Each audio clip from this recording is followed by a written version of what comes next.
Halo geng, apa kabar hari ini? Semoga sehat selalu ya, tidak kekurangan satu apapun, dimudahkan rezekinya dan dilancarkan semua urusannya. Bagi yang sakit, semoga cepat sembuh geng. Langsung saja kita ke alur ceritanya. Seorang mayor polisi yang diperankan oleh aktor senior kita, Pecai Wong Kam Lau, tengah menyelidiki sebuah kasus pembunuhan dengan 7 korban nih geng. Saksinya adalah seorang wanita cantik yang ternyata memiliki hubungan keluarga dengan para korban. Dengan tingkah konyolnya, mayor polisi ini pun menginterogasi si gadis dan memaksanya untuk bersaksi bahwa suaminya bersalah dan melakukan pembunuhan, sehingga kasus bisa ditutup dan sang suaminya pun bisa dipenjara. Tapi ia ngotot bahwa suaminya tidak melakukan pembunuhan. Merasa kasihan dengan saksi yang bernama Sai ini, mayor pun menyuruh anak buahnya untuk memberikan tisu kepadanya. Sementara dia memperlihatkan video seorang peramal yang meramal bahwa ada seorang yang kerasukan oleh psikopat nih kerasukan psikopat dan mulai membunuh, dan itu dikira adalah si suaminya.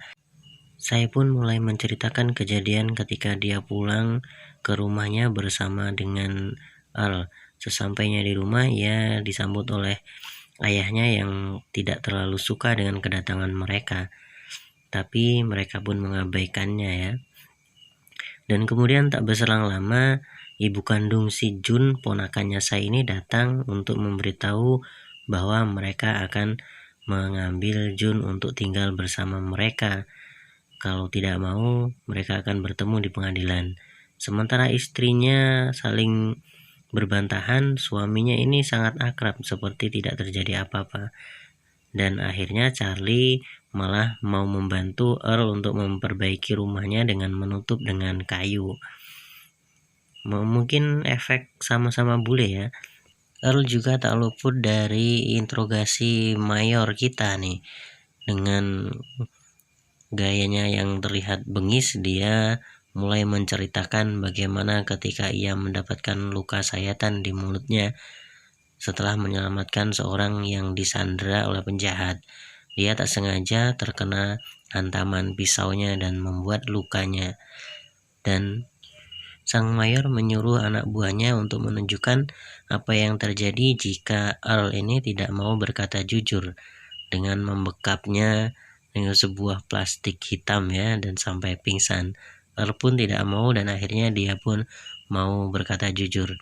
Ia bercerita bahwa saat itu ia tengah memperbaiki rumahnya bersama si Charlie yang membantunya memasang papan di jendela, sementara sang ibu-ibu tengah memasak untuk makan malam mereka. Namanya ibu-ibu dimanapun ketemu pasti ngerumpi ya geng, karena mereka masih membicarakan si Tukta dan juga suami si Sai ini yang ternyata miskin nih padahal bule. Dan tanpa diduga, bibinya si Sai ini malah menanyakan onderdilnya si Earl nih kan, apakah sebesar jagung. Emang dasar bibinya janda lama ya guys. Nah, mayor pun menginterogasi Jun atau keponakan si Sai dan mau mendengar ceritanya dulu ketika ia mendapatkan luka yang berbeda cerita dengan yang ia ceritakan kepada si Al, bahwa ia terkena sabetan pisaunya sendiri ya ketika membantu orang tuanya. Jun pun bercerita bahwa ya ketika sampai di rumah dimarahi kakeknya karena terlalu lama dan bertemu dengan Charlie yang merupakan ayah tirinya dan juga Al. Ketika melihat Sai, Jun ini pun senang dan langsung memeluknya, tapi ia dimarahi oleh neneknya karena menjatuhkan sayuran yang akan dimasak. Tapi Sai menghiburnya dengan memberikan hadiah nanti malam setelah makan malam. Mayor pun kembali terheran dengan Jun yang makan banyak manisan ketika diinterogasi, dan dia menanyakan kejadian selanjutnya. Jun pun bercerita bahwa ia diantar oleh bibinya Sai untuk menemui saudara tirinya, yaitu si Jamie ya, anak dari Charlie dan ibu kandungnya, Tukta. Nah, setelah itu Mayor pun menginterogasi juga ibu dari Sai yang tengah ada di rumah sakit. Ibunya si Sai ini malah memberitahu Mayor untuk tidak percaya dengan perkataan Sai, karena Sai itu terlalu cinta kepada suaminya.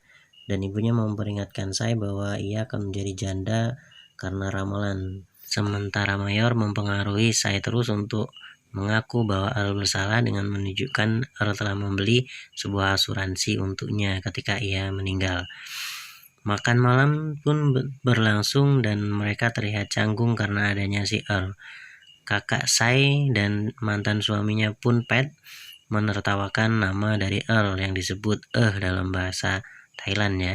Sedangkan sang kakek merasa senang karena sopnya enak, itu sop katak ya. Dan si Jun pun terdiam. Mereka berdua kembali ke kamar tidur dan dengan perasaan yang aneh ya, dan lega karena sudah berakhir makan malamnya. Kemudian si Jun pun datang menemui mereka untuk mengambil hadiahnya. Ternyata si Jun ini dibelikan sebuah handphone ya oleh Earl sama Sai ini. Dia pun sangat senang dan diajari cara merekam video oleh si Earl. Dia pun pamit dan kedua pasangan ini pun akhirnya bercocok tanam pada malam tersebut.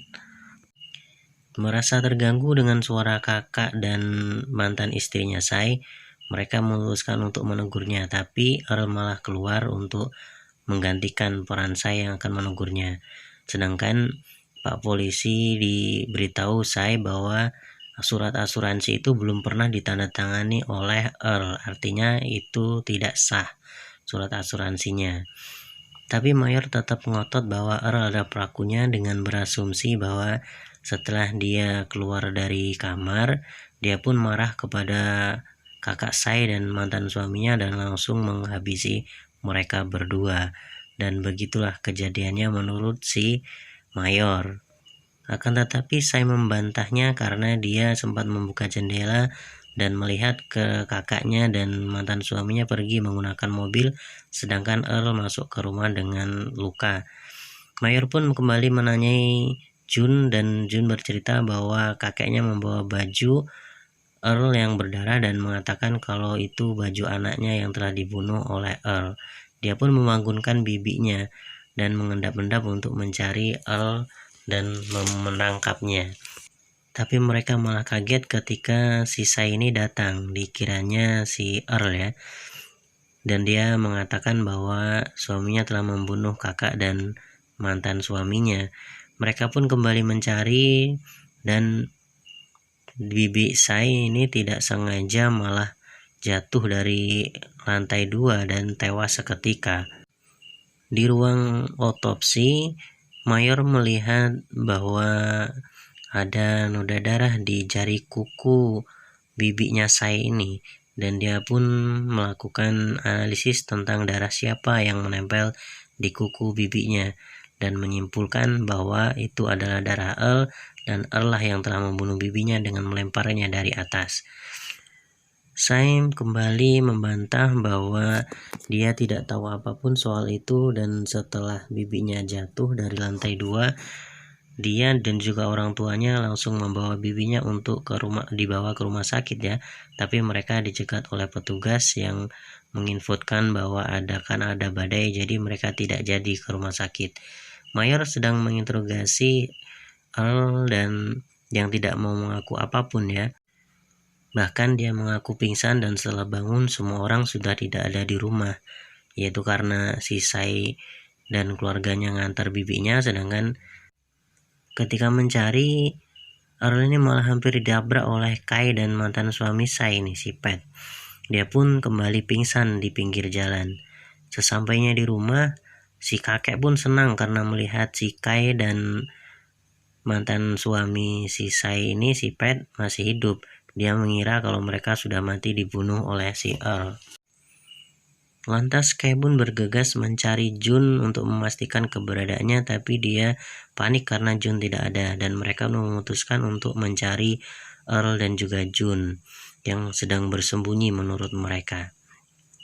Tetapi di dalam rumah, si Pat ini malah mengganggu Sai karena dia masih punya rasa dengan si Sai, dan dia mau melakukan sesuatu yang rada-rada ini, tapi Sai berhasil membela diri dengan menendang si Pat sehingga dia pun tersungkur di tanah dengan rasa yang ngilu di sekujur tubuhnya pastinya ya, pas kena bolanya ini coy. Di ruang integrasi, Mayor pun kembali menunjukkan foto dan juga senjata api yang disinyalir menjadi alat untuk melakukan aksi membunuh si Pat dan juga si Kai. Dan dia mengira bahwa Pat adalah korban pertama dari Earl ini. Dan korban keduanya adalah si Kai yang dia tembak di kepala. Headshot dari dekat ini ceritanya. Mayor pun kembali memutar rekaman seorang petugas yang tengah patroli ke sana, dan dia pun mendapat telepon bahwa ada pembunuhan di sana dan petugas pun datang. Setelah sampai di sana, ternyata dia terkasar malah ke rumahnya si Charlie dan juga Tuta. Setelah diberitahu oleh Opsir, mereka pun berdua memutuskan untuk mengantar polisi ke rumah dari Sai. Dia mengatakan untuk terus berjalan, tapi di tengah jalan mereka menemukan Kai yang sudah tergeletak tanpa nyawa di tengah jalan dengan luka tembakan di kepala ya. Sang polisi pun mengambil senjatanya dan menyimpannya ke dalam laci mobil. Tetapi mobilnya mogok dan dia pun keluar dan menemukan satu korban lagi, yaitu si Pat. Kemudian dia berinisiatif untuk menelepon Mayor untuk mengatakan atau melaporkan kondisinya, tapi dia malah ditabrak oleh si Earl. Bukti rekaman itu membuat Mayor yakin bahwa Earl lah pelakunya dari pembunuhan yang terjadi. Akan tetapi anak buah Mayor malah menemukan bukti baru yang ditemukan di lapangan. Ternyata itu adalah HP si Jun yang dia gunakan untuk merekam semua kejadiannya. Mayor pun marah kepada Jun karena tidak mengatakannya dari awal, sehingga dia pun meminta untuk menceritakan kejadian sebenarnya.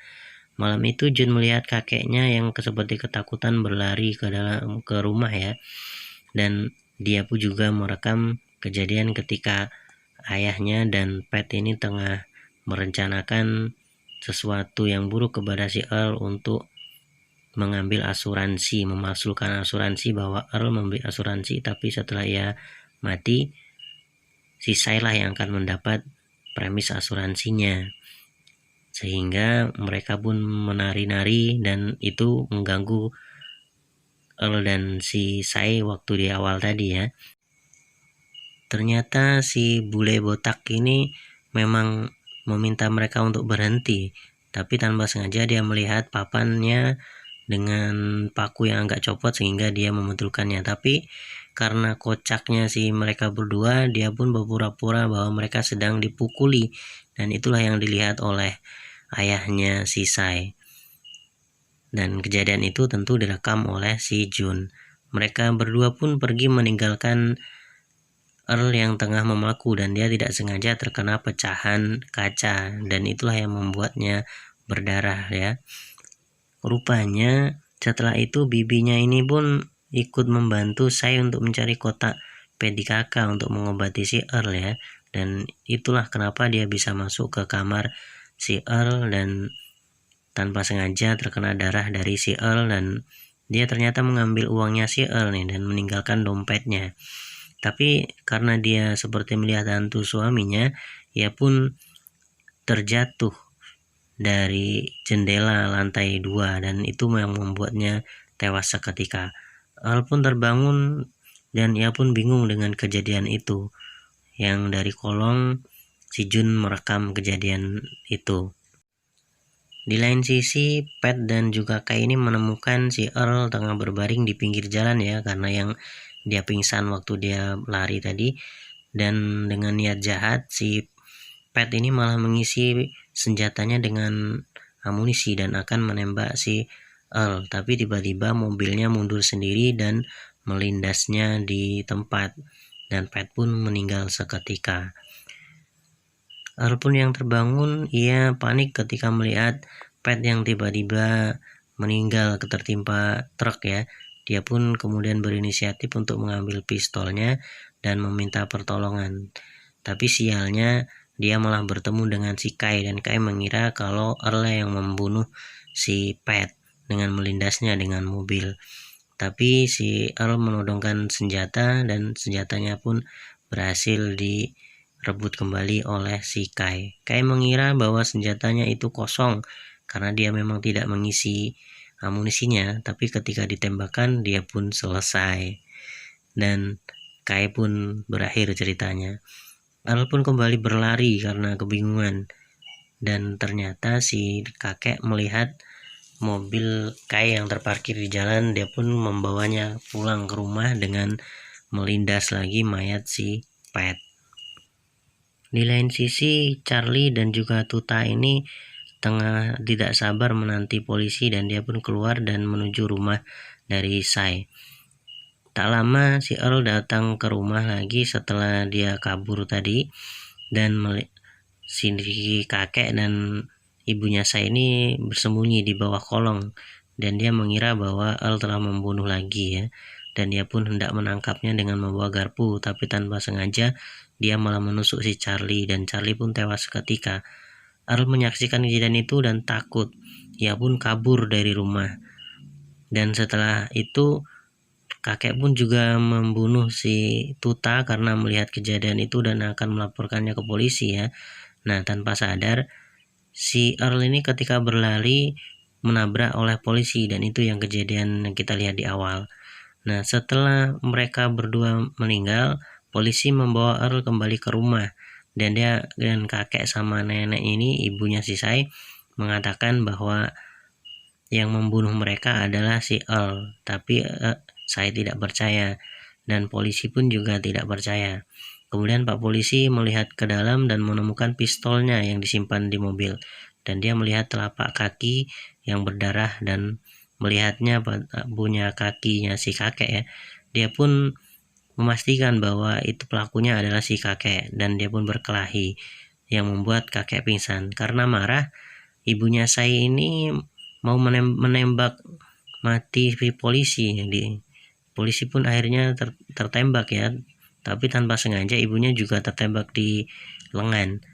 Dan ketika sadar, si kakek ini memindahkan pistolnya ke tangan si Earl agar Earl jadi tersangka, tapi kakek malah meninggal karena melihat hantu.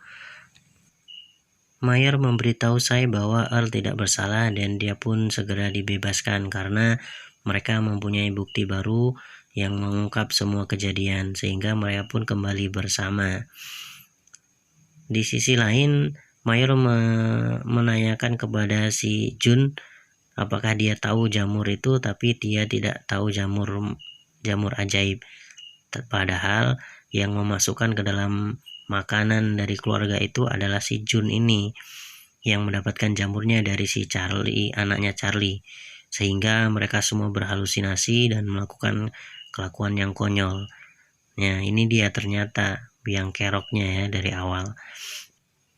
Cerita pun selesai, dan terima kasih sudah menonton. Jangan lupa like dan subscribe-nya. Matur suwun.